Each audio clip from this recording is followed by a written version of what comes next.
नमस्कार दोस्तों, YouTube के इस प्लेटफॉर्म पर आपका स्वागत है। फ्रेंड्स, आज की इस वीडियो में हम 15 अगस्त 2026 से संबंधित परीक्षा की दृष्टि से कैसे कैसे क्वेश्चन बन सकते हैं और इस कार्यक्रम में जो महत्वपूर्ण घटनाएं हैं उनको हम समझते हैं। तो पहले हम बात करते हैं कि ये किस क्रम का था। तो ये 80वां स्वतंत्रता दिवस मनाया जा रहा था। 15 अगस्त 2026 जो स्वतंत्रता दिवस भारत का, वो 80वां था। इसका मुख्य फोकस क्या था, थीम जिसको कहते हैं, ये था वंदे मातरम, युवा शक्ति और विकसित भारत एट द रेट 2047। आइए इसकी महत्वपूर्ण जो घटनाएं हैं उनको थोड़ा सा पढ़ते हैं। देखिए, इसके जो 10 तथ्य है इंपॉर्टेंट, उन्हें हम देखते हैं। पहला क्या था, 80वां नंबर था, 80वां क्रम का था। मुख्य समारोह कहाँ पर हुआ? लाल किला, नई दिल्ली में। प्रधानमंत्री नरेंद्र मोदी थे। थीम क्या थी? युवा शक्ति फॉर विकसित भारत एट द रेट 2047। ये इसकी थीम थी। हमेशा याद रखिएगा, थीम पूछी जाने की प्रबल संभावना रहती है। तो युवा शक्ति फॉर विकसित भारत एट द रेट 2047।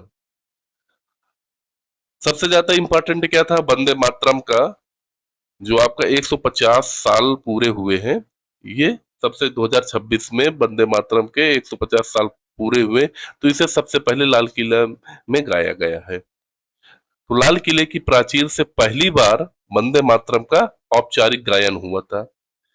लगभग 5000 विशेष अतिथि थे, जिसमें से आपके 2500 एनसीसी कैडेट्स के, प्लस माई भारत स्वयंसेवक यानी वंदे मातरम, ठीक है, आदि लोग थे। आगे हम बात करते हैं अर्थ। यदि यदि थीम का हम अर्थ समझे तो युवा शक्ति का अर्थ हो गया युवा ऊर्जा, नवाचार और भागीदारी, विकसित भारत एट द रेट 2047। तो स्वतंत्रता की शताब्दी तक विकसित भारत बनाने का लक्ष्य रखा गया है। ठीक है, आगे हम बात करते हैं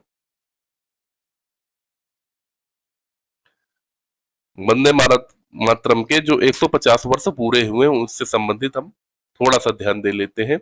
देखिए, 2026 में ही वंदे मातरम के 150 वर्ष पूरे होते हैं। इस पर विशेष आयोजन किया गया था और पहली बार लाल किले की प्राचीर से समारोह में इसका गायन हुआ। ठीक है, सेना का जो बैंड की धुन जो थी, ये वंदे मातरम पर ही आधारित थी, इसे याद रखिएगा। इसके बाद राष्ट्रगान गाया गया है। हमेशा याद रखिएगा, क्वेश्चन पूछ सकता है करंट में कि सबसे पहले राष्ट्रगान गाया गया था कि वंदे मातरम गाया गया था। तो आपका सबसे पहले वंदे मातरम हुआ, उसके बाद राष्ट्रगान का गायन हुआ था। आगे हम बात करते हैं कौन कौन से अतिथि थे, उनके बारे में थोड़ा सा ध्यान दे लेते हैं, क्योंकि कथन कारण में पूछ सकता है। लगभग 5000 अतिथि थे, जिसमें से पीएम मुद्रा महिला उद्यमी थी, नमस्ते पीएम अजय सीड्स के लाभार्थी थे, माई भारत के उत्कर्ष स्वयंसेवक थे, ठीक है, स्वच्छता कर्मी थे, दिल्ली मेट्रो के उत्कृष्ट कर्मचारी थे। ठीक है, ये आपके लगभग 5000 अतिथि के रूप में इनको सम्मिलित किया गया था। आगे हम बात करते हैं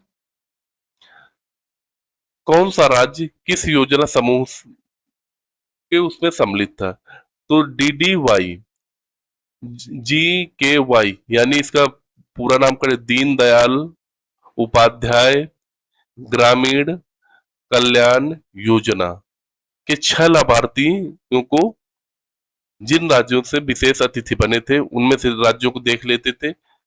पश्चिम बंगाल से थे, छत्तीसगढ़ से थे, मध्य प्रदेश से थे और उड़ीसा, मिजोरम, नागालैंड। इसके 6 यानी 6 राज्य लिए गए थे और प्रत्येक राज्य से एक एक व्यक्ति को लिया गया है। किसमें? दीनदयाल उपाध्याय ग्रामीण कौशल्य योजना के तहत ये जो टॉप प्रदेश के 6 यानी भारत के 6 प्रदेशों के प्रत्येक प्रदेश से एक एक व्यक्ति को लिया गया है।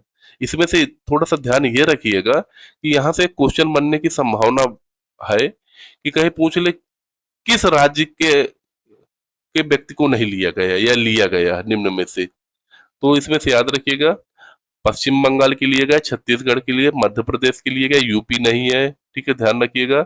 और उड़ीसा, मिजोरम और नागालैंड, यानी ये कह सकते हैं कि पूर्वोत्तर भारत के राज्यों ज्यादा है, और मध्य भारत यानी मध्य प्रदेश, छत्तीसगढ़, इनमें से कह सकते हैं ये मध्य के हो गए और ये आपके पूर्वोत्तर के हो गए।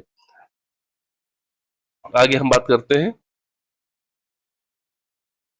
पुस्तक से संबंधित क्वेश्चन एक पूछा जा सकता है। तो कुतुबात ए मोदी लाल किला की फैसिल से, ये किस भाषा में लिखी गई है? ये उर्दू भाषा में है।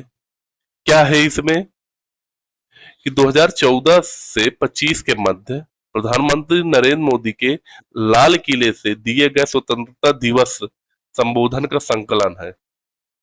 क्या है?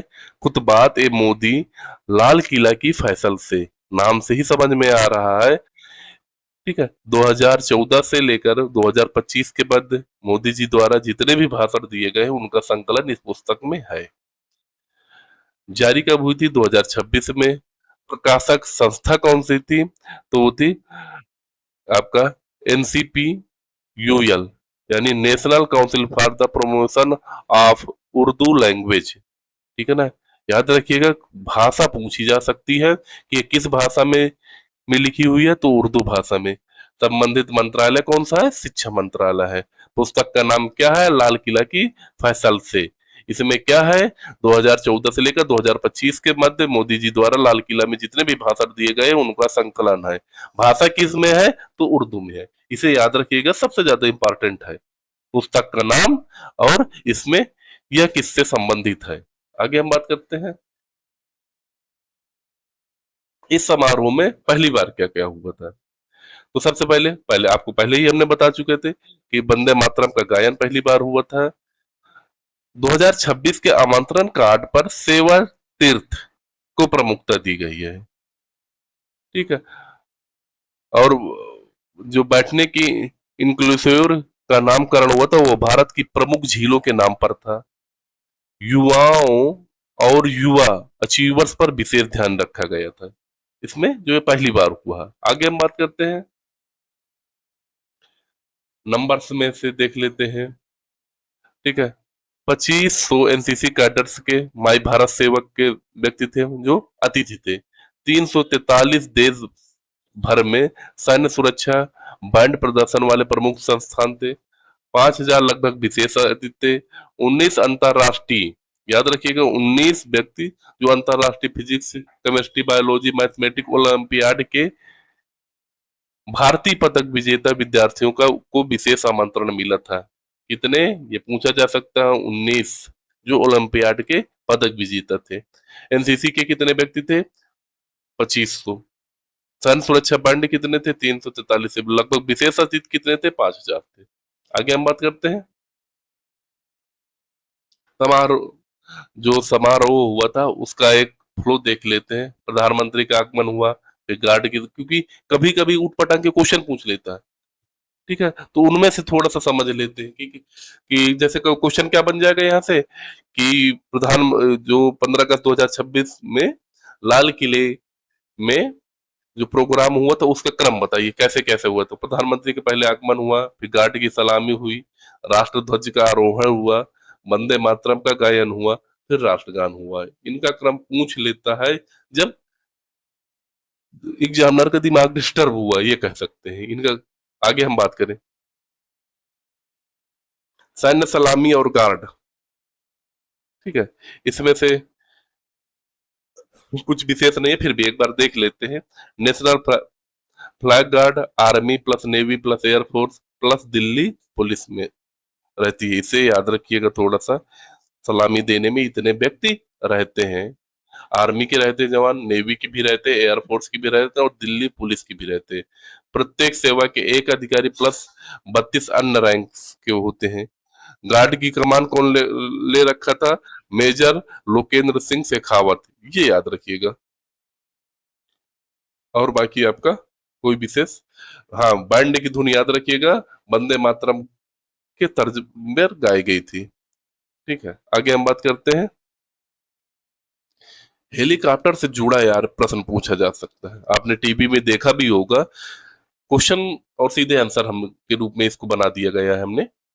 15 अगस्त 2026 को वंदे मातरम के 150 वर्ष के संदेश वाला बैनर लेकर किस हेलीकॉप्टर ने उड़ान भरी थी? तो एयरफोर्स का था मिग 17 और यही आपके समारोह के दौरान पुष्प वर्षा की गई थी।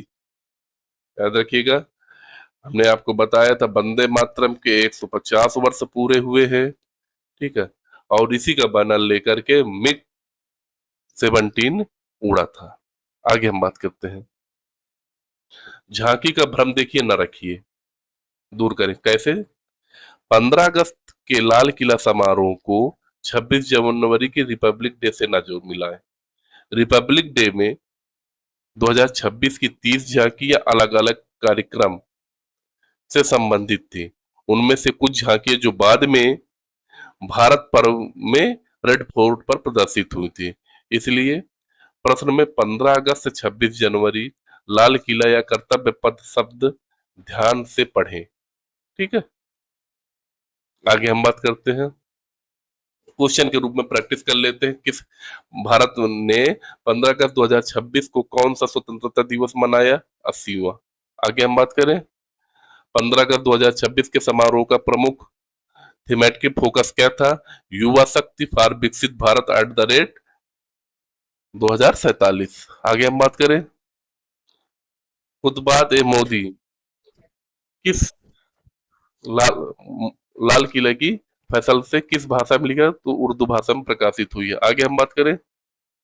DDU JKY दीनदयाल उपाध्याय ग्रामीण कौशल योजना के कितने लाभार्थियों को 80वें स्वतंत्रता दिवस पर विशेष अतिथि बनाया गया था? वो थे आपके 6 राज्य। ठीक है, उन राज्यों को भी आपको याद रखना था। कौन कौन से थे? पश्चिम बंगाल था, और आपका मध्य प्रदेश था, छत्तीसगढ़ था, उड़ीसा था, और आपका नागालैंड था, और त्रिपुरा था। ठीक है, आगे हम बात करें। जल्दी से रिवाइज करते हैं। 80वां लाल किला 80वां स्वतंत्रता दिवस है, लाल किले में आयोजित हुआ था। इसका जो थीम था युवा युवा शक्ति फॉर विकसित भारत। वंदे मातरम के 150 वर्ष पूरे हुए, पहली बार वंदे मातरम गाया गया। 5000 विशेष अतिथि थे, 25 एनसीसी के थे, 343 बैंड थे, 19 अंतरराष्ट्रीय ओलंपियाड वाले व्यक्ति सम्मिलित थे। तो फ्रेंड्स, ये रहे आपके कम समय पर जो आपके एग्जाम की दृष्टि से क्वेश्चन बन सकते हैं, उनको हमने पढ़ने का प्रयास किया। तो ऐसे ही लेटेस्ट टॉपिक पर जानकारी प्राप्त करने के लिए चैनल को सब्सक्राइब करिए, लाइक करिए। मिलते हैं अगले वीडियो में, तब तक के लिए नमस्कार, धन्यवाद।